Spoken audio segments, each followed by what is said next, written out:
Okey, pemakanan sihat di bulan Ramadan. Puasa. Puasa pada segi bahasanya ialah menahan diri kita daripada melakukan sesuatu. Maksudnya kita prevent diri kita daripada buat sesuatu, itu maksud dari segi bahasanya puasa. Dari segi istilah syarak untuk orang Islam, maksudnya puasa ini menahan diri daripada makan dan minum dan segala perbuatan yang membatalkan puasa. Perbuatan yang membatalkan puasa tu maksudnya bercakap yang tidak baik pun kira batal puasa juga deh, segala dan beberapa perbuatan yang lain. Bermula daripada terbit fajar, iaitu terbit fajar sehinggalah matahari terbenam. Itulah yang kami Muslim sekarang sedang jalani, itu ibadah puasa. Okey. Apa itu kebaikan berpuasa? Kita semua sudah tahu sebenarnya berpuasa ini banyak sangat dia punya hikmah dan kebaikannya. Pakar-pakar juga bersetuju bahawa dengan berpuasa, salah satu dia punya benefit ialah menyingkirkan toksin dan bahan-bahan buangan yang terkumpul lama dalam badan. Okey, toksin dapat diekskret, dibuang daripada badan dengan menjalani ibadah puasa. Kerana apa? Kerana pada masa itu badan kita, sistem kita, organ-organ kita berehat. Kalau selama ini dia bekerja, tidak berhenti-henti, sekarang adalah tiba masa untuk organ kita dan sistem badan kita berehat untuk menyah buang segala toksin. Dan juga hal ini juga mengurangkan risiko-risiko penyakit, terutamanya sekali ialah penyakit obesiti lah. Selama ni kalau tak ada berpeluang untuk selera makan tu sentiasa ada, pada bulan puasa ini adalah saat dan ketikanya untuk kita menurunkan berat badan. Okey. Dan pakar juga percaya yang bahawa banyak penyakit kronik, penyakit bahaya seperti kencing manis juga dapat di-reduce ataupun dapat ditambah baik pulih dengan berpuasa. Dan juga banyak juga penyakit lain ya. Justru itu puasa ini mampu memperbaiki dan menguatkan organ manusia itu daripada kerosakan. Tapi ramai juga yang menghadapi masalah semasa berpuasa. Walaupun semua pakar-pakar telah mengakui bahawa dengan berpuasa ini boleh menambahkan lagi kesihatan kita, tapi ramai juga yang menghadapi masalah ketika bulan puasa. Okey, apakah antara masalah itu? Yang pertamanya ialah reflux acid ataupun dipanggil GERD, reflux esophagitis. Ini adalah keadaan yang sering berlaku di dalam bulan puasa. Lalu kalau kita dengarkan orang yang tidak pernah gastrik, yang biasa pada hari-hari biasa tu okey saja, tak ada sakit apa, tiba-tiba dalam bulan puasa dia develop sakit ini, reflux acid ataupun esophagitis ni. Kenapa keadaan ini berlaku? Apakah sebenarnya keadaan ini? Reflux acid ini ialah keadaan di mana asid dalam perut. Dalam perut kita kan ada asid hidroklorik. Tugas asid itu adalah untuk mencernakan makanan yang telah kita makan. Tetapi dengan keadaan asid reflux ini, asid itu yang sepatutnya mencerna makanan dalam perut kita, dia ditolak keluar, naik ke atas, naik ke kerongkong, naik ke esophagus kita. Keadaan ini menyebabkan ketidakselesaan terutamanya di bulan puasa. Okey, sebenarnya perut kita tu ada sphincter yang sepatutnya keadaan ini tidak berlaku.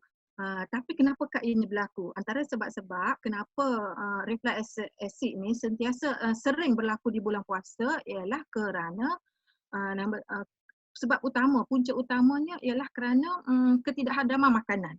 Antara punca lain ialah obesiti, mungkin otot perut yang tidak berapa kemas, tapi yang sebab utama yang sering berlaku kepada orang yang berpuasa ialah disebabkan oleh ketidakhadaman makanan. Keadaan reflux acid ini memang apa dia punya simptomnya ialah menyebabkan tidak selesaan, menyebabkan seseorang penderita itu akan berasa pedih di ulu hati dan yang paling worst dia akan rasa susah untuk bernafas. Okey, itu adalah kejadian biasalah yang berlaku dalam bulan puasa. Nombor dua ialah sakit kepala. Selama ni dia jarang sakit kepala seseorang itu, tapi dalam bulan puasa dia jadi sakit kepala. Kenapa? Sebabnya ialah kerana kekurangan air yang diambil sepanjang masa berpuasa.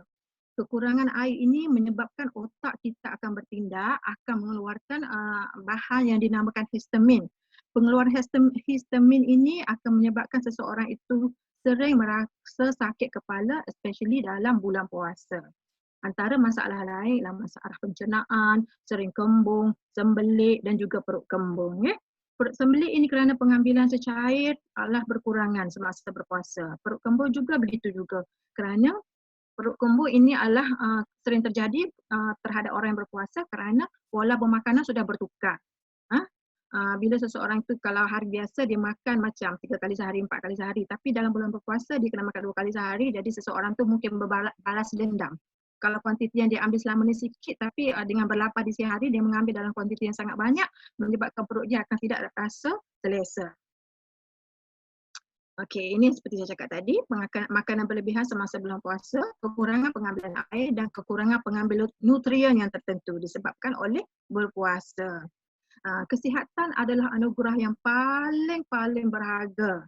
Jadi kita harus pandai, harus bijak untuk menjaga kesihatan, tak kira sama ada di bulan puasa ataupun bulan tidak puasa.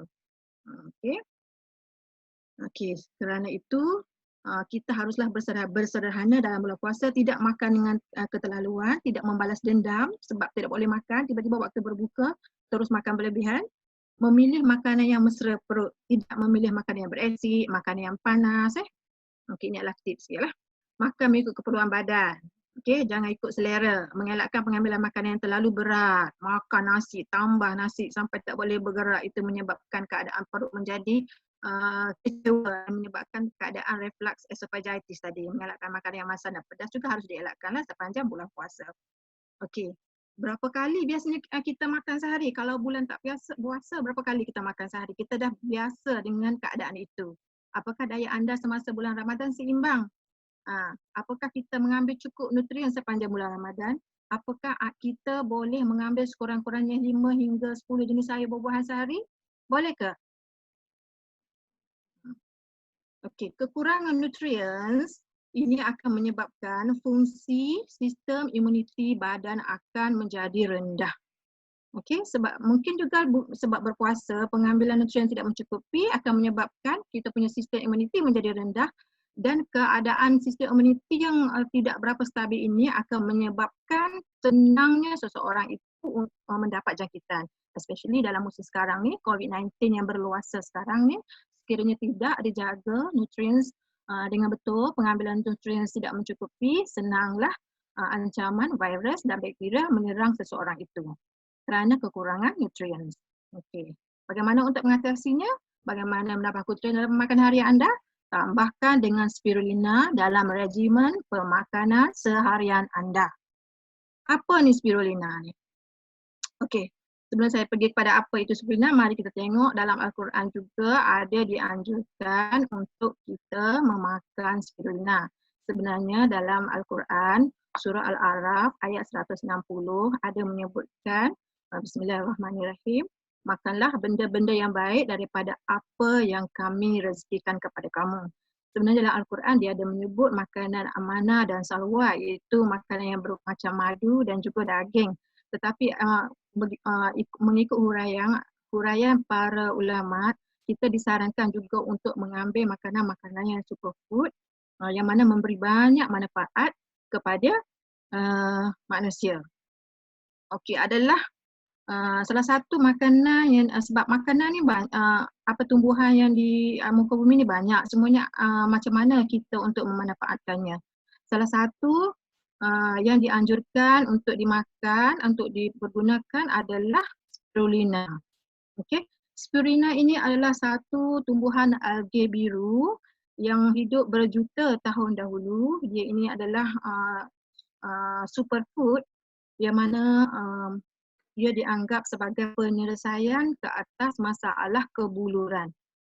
Spirulina ini memang super kerana ia adalah lebih mengandungi lebih 20 kali nilai protein daripada kacang soya dan ia mempunyai berbagai-bagai nutrien yang diperlukan oleh badan. Spirulina mengandungi 5 kumpulan nutrien utama iaitu protein lebih dalam 60 hingga 70%, karbohidrat 15 hingga 20%, lemak 3 hingga 50% dan 18 jenis vitamin dan juga 20 mineral. Dalam komponen ini terdapat 46 nutrien yang memang diperlukan oleh badan untuk maintain kita punya kesihatan yang sempurna untuk jaga sistem imuniti badan manusia. Di samping 46 nutrients itu juga, spirulina juga mengandungi phycocyanin, klorofil, beta-karotin dan xanthophyll. Phycocyanin ini adalah seperti yang diberitahu oleh Dr. Kodo yesterday. Ia adalah merupakan satu sumber protein yang mana sangat bermanfaat dalam tugas untuk mempertahankan atau memperkuatkan sistem imuniti kita, menentang radikal bebas dan juga sebagai anti-tumor. Jadi pendapat-pendapat yang mengatakan bahawa spirulina ini sangat bahaya yang boleh menyebabkan kanser itu tidak dapat diterima kerana phycocyanin ini adalah nutrien ataupun bahan utama yang anti-kanser. Klorofil ini adalah yang bertanggungjawab untuk meninggikan hemoglobin dalam darah. Macam jutawan Akmal tadi cerita, dia kata anak jutawan Akmal ada bermasalah anemia kan. Jutawan Akmal juga ada bermasalah thalassemia. Jadi dengan pengambilan spirulina, beliau menyatakan bahawa kesihatan keluarga beliau menjadi bertambah baik. Ini mungkin disebabkan oleh kandungan klorofil dan juga nutrien yang mencukupi dalam spirulina. Klorofil ini menyebabkan hemoglobin dalam darah menjadi naik dan cukup sempurna. Beta-karotin itu adalah prekursor untuk vitamin A yang mana sangat memberi manfaat dalam sistem pertahanan badan kita. Okey, tengok betapa kehebatnya spirulina dengan nutrien yang terkandung di dalamnya. Dengan mengambil 30 biji spirulina sahaja adalah menyamai dengan kita mengambil 550 biji apple, kandungan beta-karotin dia. Sanggupkah kita untuk dalam sehari, apatah lagi dalam bulan puasa ini, untuk ambil 550 biji apple semata-mata untuk mendapat beta-karotin yang sempurna itu, mampukah kita? Okey, 30 biji spirulina juga adalah bersamaan dengan kandungan vitamin B3 dalam 420 biji anggur, B1 dalam 31 mangkuk nasi, zat besi dalam 23 biji lemon, vitamin E dalam 20 biji cili benggala dan vitamin B2 dalam 18 biji telur. Jutawan semua rasa mampukah kita untuk mengambil jumlah makanan yang sebegini untuk menyamai dengan untuk memenuhi keperluan nutrien dalam badan kita? Okey. Spirulina alkon juga mengandungi protein 5 kali lebih tinggi daripada susu, 56 kali tinggi zat besi daripada bayam, 2.5 lebih tinggi vitamin B12 daripada hati lembu. Okey, dengan ini alkon spirulina boleh memberikan tenaga, membekalkan tenaga dan nutrien yang sangat cukup terutama dalam bulan puasa dan membekalkan tenaga yang berterusan tanpa penurunan tahap gula secara mendadak. Macam penyakit kencing manis macam suami DCM Akmal tadi, dia mengidap penyakit kencing manis, dia kata sangat penat terutama bulan puasa, mungkin disebabkan oleh penurunan gula yang mendadak lah. Penyakit kencing manis dia tidak stabil jumlah gula dalam darah, keadaan ini memang sering terjadi. Jadi dengan pengambilan spirulina dengan zat-zat yang telah saya ceritakan tadi, dia boleh mengelakkan daripada penurunan gula yang keterlaluan, yang boleh prevent seseorang itu daripada rasa letih, penat dan rasa tidak bermaya. Dengan pengambilan spirulina, dia akan nutrien menjadi cukup dan akan kekal segar sepanjang hari, insya-Allah. Okey, pengambilan alkon spirulina membantu menjaga pH badan yang sesuai pada setiap masa. Tadi yang saya cerita tadi tentang condition seseorang yang berpuasa yang sering terkena acid reflux kan, di mana asid hidroklorik dalam badan dia menjadi tidak sekata dan menyebabkan ketidakselesaan. Dengan pengambilan spirulina, dia merupakan 100% alkali, keadaan keasidan dalam perut seseorang itu, especially dalam bulan puasa, dapat dinetralkan. Asid dan alkali, jawapan dia neutral, kan? Jadi boleh mengelakkan daripada gastrit, masalah acid reflux dan sebagainya. Jadi ia amat bersesuaian sekali lah untuk mengambil spirulina dalam bulan puasa especially. Okey, inilah cara yang disarankan untuk kita mengambil alkon spirulina. Biasanya kalau hari yang bukan berpuasa kita ambil pagi, tengah hari, malam. Untuk disarankan sepanjang bulan puasa ini kita boleh ambil 5 hingga 10 biji spirulina ketika bersahur. Berbuka puasa ambil 5 hingga biji spirulina, dan masa lepas tarawih tu boleh ambil lagi 5 hingga 10 spirulina. Jadi kuantitinya adalah bersamaan dengan 30 biji spirulina bersamaan dengan zat-zat yang telah saya ceritakan tadi. Di samping itu kena ambil karbohidrat yang kompleks, protein, air yang cukup. Elakkan minum kopi atau teh untuk mengelakkan ketidakselesaan di dalam bulan puasa. Okey? Okey, itu adalah cara untuk kita nak maintain kandungan nutrients dalam badan kita. Kenapa kita perlu maintain kandungan nutrien dalam badan kita? Kerana ianya adalah sangat penting untuk memastikan sistem badan kita, sel-sel dapat berfungsi daripada peringkat yang sangat optimal. Okey, salah satu masalah lain lagi sepanjang bulan puasa, especially-nya selain daripada kekurangan nutrien adalah kekurangan mineral dan juga elektrolit berlaku. Ini berlaku disebabkan oleh kemungkinan pengambilan air yang tidak mencukupi. Ya, kalau biasa hari-hari biasa seseorang itu dia cukup ambil air 2 liter, 3 liter sehari, tapi dalam bulan puasa pengambilan air agak restrict sikit. Salah satu lagi disebabkan oleh cuaca yang panas, tapi sekarang dah hujan kan, alhamdulillah. Sebelum ni cuaca memang sangat panas, keadaan kekurangan mineral dan elektrolit mungkin potensi untuk berlakunya sangat tinggi. Okey, untuk untuk mengelakkan kehilangan mineral dan elektrolit berlaku, kita juga perlu melakukan aktiviti yang mungkin disebabkan oleh aktiviti yang cergas. Sekiranya seseorang itu mempunyai masalah kesihatan seperti masalah kencing manis, masalah buah pinggang, juga mungkin menyebabkan kandungan mineral dan elektrolit badan dia tidak mencukupi. Apa itu mineral dan elektrolit badan? Ia adalah mineral yang sangat-sangat diperlukan oleh sel badan kita untuk berfungsi, untuk membina sel-sel baru yang telah rosak, dan juga untuk communication. Sel dalam badan kita ni dia perlu berkomunikasi dengan satu sama lain untuk melakukan fungsi dia pada peringkat yang optimum. Begitu juga untuk sistem saraf. Untuk sistem saraf, sel juga memerlukan mineral dan elektrolit yang mencukupi. Sekiranya kandungan mineral dan elektrolit ini tidak mencukupi, fungsi badan tidak akan dapat berlaku dengan sempurna. Sistem pencernaan makanan juga gagal untuk berlaku. Itu sebab seseorang akan merasa sangat letih dan tidak berupaya kerana kehilangan mineral dan elektrolit yang sangat parah, especially dalam bulan puasa. Okey, inilah kita perkenalkan kinta isotonik, iaitu sumber alam dari lautan. Kinta isotonik boleh memberi penambahan mineral suri yang seimbang untuk menjaga tenaga badan kita. Okey, asal-usul kinta isotonik ini adalah diambil daripada air laut dalam yang berpusar. Proses dia memang sangat-sangat unik dan sangat-sangat kompleks, di mana kinta isotonik ini adalah dia punya kandungan adalah bersesuaian ataupun lebih kurang sama dengan plasma badan manusia, dengan cecair badan manusia. Badan manusia kan dia mengandungi 70% cecair. Actually masa baby kandungan cecair dalam badan manusia tu about 80%. Tapi kita kata 70%. Air apa? Air semua jenis air dalam badan kita lah mengandungi unsur mineral suri ini. Air mata, cecair dalam otak, cecair dalam saraf tunjang, air liur, air mata, air mani, semua itu adalah cair badan yang mana komposisinya adalah 70% daripada manusia.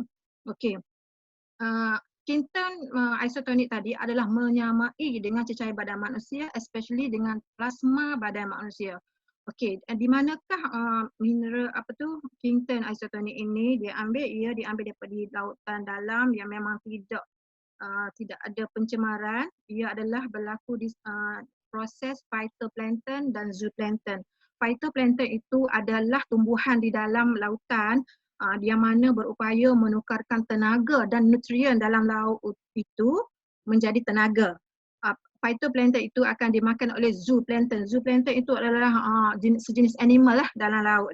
Lepas tu semua konten yang dalam zooplankton itu memang cukup sempurna dan cukup dan sangat menyamai dengan plasma badan seseorang itu ya. Ini yang saya bercerita tadi, pusaran laut itu menggalakkan pertumbuhan phytoplankton, di mana phytoplankton itu banyak tenaga dia diambil oleh zooplankton, dan itu adalah antara bahan dalam kita punya Kington isotonic. Zooplankton ini sudah lama lah, memang berjuta-juta tahun wujud. Dalam zooplankton itu terdapat 83 jenis elemen, trace mineral yang sangat-sangat diperlukan oleh badan, yang bersamaan dengan plasma badan manusia, yang mana fungsinya adalah untuk tanggungjawab untuk pembinaan sel-sel yang baru, untuk memberi tenaga, kerana kandungan nutriennya sangat tinggi. Tengok, ini adalah research lah. Yang pertama itu sebelum mengambil Kington isotonic, dan yang graf kedua itu selepas mengambil Kington isotonic. Kita tengok perbezaannya di mana selepas pengambilan banyak mineral-mineral, unsur mineral surih yang menyamai plasma badan manusia dapat diperolehi. Okey, salah satu kebaikan Kington isotonic, kenapa kita perlu mengambil Kington isotonic ini?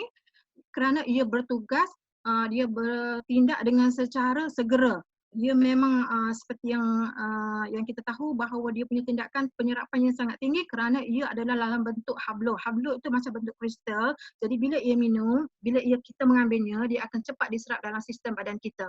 Dan proses penyembuhan terhadap sesuatu penyakit itu adalah sangat cepat berbanding dengan plasma lain yang dalam bentuk kolek. Bentuk kolek itu maksudnya dia dalam konten beberapa jenis unsur. Jadi penyerapan dia sangat lambat compare dengan Kington isotonic di mana penyerapannya sangat cepat. Tindakan sangat cepat.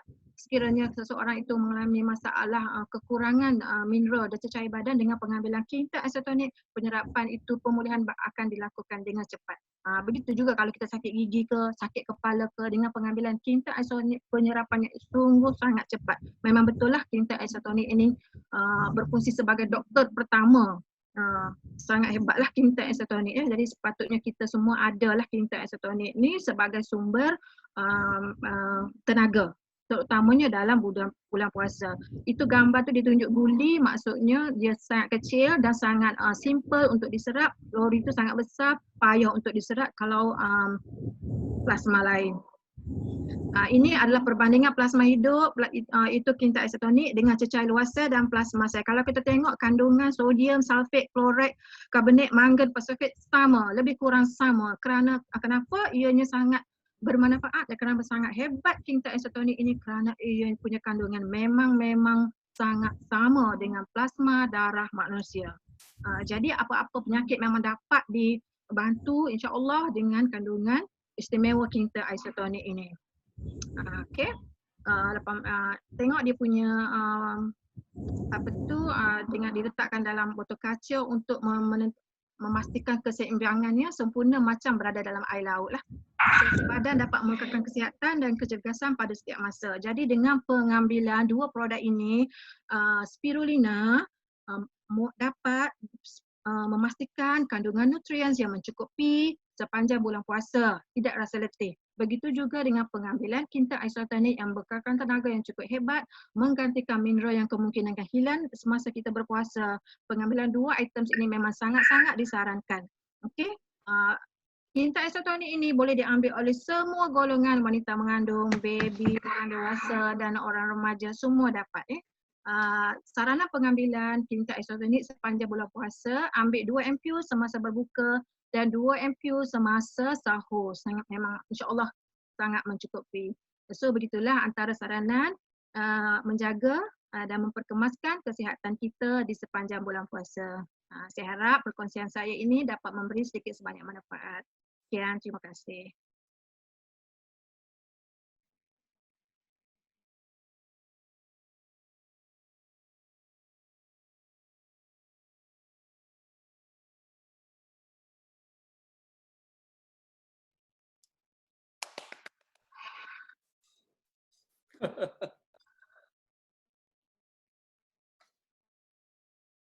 Luar biasa.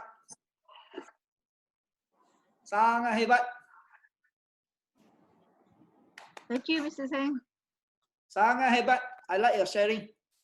Thank you. Thank you very much. Just try my best.